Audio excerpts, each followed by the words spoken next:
네, 안녕하세요. 함께 성장하는 일상 랑랑 부동산 플러스입니다. 제가 수업이나 상담을 좀 진행을 하다 보면 여러 가지 편견들이나 혹은 정말 좀 이상한 생각들을 접할 때가 많습니다. 그래서 이제 이런 것들 주제로 유튜브에서 좀 말씀드리긴 하는데, 오늘은 대출에 대한 이야기를 한번 해보면 좋지 않을까라는 생각이 들어서 여러분들에게 한번 말씀을 드려볼까 합니다. 자, 그래서 대출과 관련해서는 참 쉬운 게 될 건데, 내가 얼마 정도를 대출 받으면 좋겠느냐라는 부분이 될 것 같습니다. 그래서 간혹 뭐 소득에 얼마 맞춰서 몇 퍼센트만 대출 받아라, 뭐 이런 식으로 내용을 말씀하시는 분도 많은데, 저는 사실 크게 공감을 하지 못하고 있는 상황입니다. 자, 그래서 이렇게 우리가 좀 고민이 될 때면 마법의 단어를 쓰죠. 적당히. 오히려 이제 적당이라는 게 계량화된 수치가 분명 아니다 보니까 판단을 하는데 참 어려움을 겪기도 합니다. 외벌이인데 지금 당장 먹고 사는 것도 빠듯하다, 이런 입장이라면 당연히 우리가 이거는 고려 대상이 아니죠. 일단 우리 최소한의 생활부터 영위하도록 만들어 놓고 그 다음에 이제 대출을 좀 많이 받아가는 식으로 행동을 해야 될 거고요. 그런데 이제 보통은 그게 아닌 상황이 많습니다. 특히 내 집을 구매하려고 하시는 분들 중에서 이제 두 분이 맞벌이를 하는 상황에서 대출 얼마 정도 받으면 좋겠느냐, 이런 질문을 하시고요. 이때 이제 많이 들려오는 표현이 뭐냐면은, 그래도 이제 좀 부담될 것 같아서요, 뭐 한 2억 정도 받으려고요. 뭐 예를 들면 이런 표현을 많이 씁니다. 자, 그러면 이제 그 대답을 들을 때마다 드는 생각은, 이 부담된다의 기준이 뭐지? 2억 받을 거 3억 받으면 안 되나? 이런 거죠. 그래서 대부분은 명확한 기준이 없습니다. 대출을 크게 받아본 경험이 없으니까 이렇게 두려워하시는 건데, 그게 실질적으로 부담되는 거 맞죠. 근데 그러면 한 달 고정생활비가 얼마세요? 혹은 변동비가 얼마예요? 총 저축은 얼마 하세요? 라고 물어보면 이거 제대로 안 잡혀 있는 분 상당히 많습니다. 거의 100에 90 정도는 그냥 얼머부리거나 잘 모르는 경우가 대부분이었었거든요. 자, 그래서 이제 그냥 한 달 카드값 보고 이번 달 많이 썼네, 이 정도로만 이제 생활을 해오다 보니까 일상 중에 이 자금 흐름에 대한 통제가 부족하게 되고, 그런 상황에서는 당연히 대출을 더 받으면 우리가 부담된다라고 이야기를 하는 거겠죠. 그래서 순서를 좀 바꿔야 돼요. 일단은 저축하는 거 먼저 만들어 놓고 대출 이자 같은 고정적인 비용도 먼저 빼놓고 우리의 생활을 거기에 맞출 필요성이 있다. 왜? 다들 잘 살고 싶어 하는 거니까요. 특히 제 영상을 보시는 분들은 부동산이라는 것을 매개차로 해서 결국 성공으로 나아가고 싶은 분들이기 때문에 이거는 뭐 선택 영역은 아니라고 봅니다. 허튼데 돈 쓰지 말고 우리가 대출 이자를 좀 더 받을 수 있도록 하자.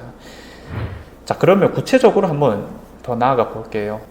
그럼 우리가 정말 이제 대출 이자는 어느 정도 선까지 생각해 볼 수 있겠느냐라는 건데, 이제 대출을 처음 받으려고 하시는 분들은 DSR이 그렇게까지 안 잡힐 가능성이 매우 높으니까 그냥 최대치를 한 4억으로 잡아볼게요. 그럼 우리가 최대로 받을 수 있는 대출이 4억이다, 예를 들어서. 그러면 대출 기간 30년, 그리고 연 이자 금리를 4%로 했었을 때 원리금 균등하게 되면 월마다 나가는 금액이 한 190만 원 정도 되는 겁니다. 지금 이 정도 수준에서 많이 받아가죠. 자, 그러면 이제 뭐 쉽게 말해서 한 사람 분의 월급이 거의 다 들어가게 되는 상황일 건데, 나머지 한 사람 분으로 뭐 생활을 영위할 수 없느냐, 그런 것들은 만약에 선택할 수 있는 거라면 이렇게 가야죠. 왜냐? 지금 시장은 좋은 걸 사도록 노력하는 시기이기 때문에 나에게 있어서 가장 좋은 게 뭐냐? 그럼 쉽게 말해서 제일 비싼 게 뭐냐라는 측면이 될 거니까 받을 수 있는 대출을 다 받아야 된다. 그런데 내가 아직 그런 경험이 없음으로 인해서 막연한 두려움 때문에 4억 받기는 좀 그렇고 한 2억 5천만 받으려고요, 뭐 이런 식으로도 많이 생각을 할 건데, 이제 요게 한 120만 원 정도라는 거죠. 그러면 한 70만 원 정도 차이가 나는데, 그러면 내가 기존에 2억이 있다고 했을 때 원래는 한 6억짜리를 살 수 있는데 4억 5천짜리를 사게 된다는 겁니다. 이게 그럼 4억 5천짜리도 충분히 괜찮은 거 아니야? 라고 했을 때 답은 정해져 있죠. 6억 5천짜리가 훨씬 좋은 입지에 좋은 아파트다라는 것을 우리가 알고 있다 보니까 이런 게 오히려 리스크를 피하려다가 더 큰 리스크를 맞게 되는 거다. 덜 오르게 되는 리스크를 감당하게 되는 거죠. 그래서 여러분들이 이제 결국 불안할 수밖에 없잖아요. 내가 첫 집을 구하는 상황에서 야, 이런 것들 혹시나 안 오르면 어떡하지? 라는 의문들, 그리고 두려움들 많이 가지게 될 건데, 그럴 때일수록 좋은 걸 사면 된다. 그냥 왜 좋은 게 좀 더 확실하게 빨리 오르는 거니까. 이렇게 생각해 보면 답은 정해져 있지 않나 싶습니다. 대출은 능력이라고 생각을 하셔야 돼요. 네, 어차피 정말 더 과도하게 받고 싶어도 못 받는 게 대출이다 보니까 먼저 잡아야 되는 것은 내가 최대로 받을 수 있는 대출, 즉 레버리지가 얼마냐, 이거예요. 그 다음에 그럼 그 합계 금액으로 살 수 있는 집은 또 뭐가 최대일까, 이런 식으로 나아가야 되고, 참고로 말씀드리면 좀 더 극단적이긴 하지만 저는 만약에 가족한테도 좀 빌릴 수 있는 상황이다, 뭐 부모님이 지원을 해주시기로 했다, 그런 거는 무조건 받아야 된다고 봅니다. 왜? 투자적인 관점에 있어서 좋은 것이 더 빨리 확실히 오르니까. 그런 것도 다 결국 본인의 능력이게 되는 거죠. 그래서 활용할 수 있는 능력을 왜 안 쓰고 있는 거냐, 이렇게까지도 이제 나아가 보면은, 그렇다고 뭐 가족한테 돈 내놔라 이렇게 하면 당연히 안 되겠죠.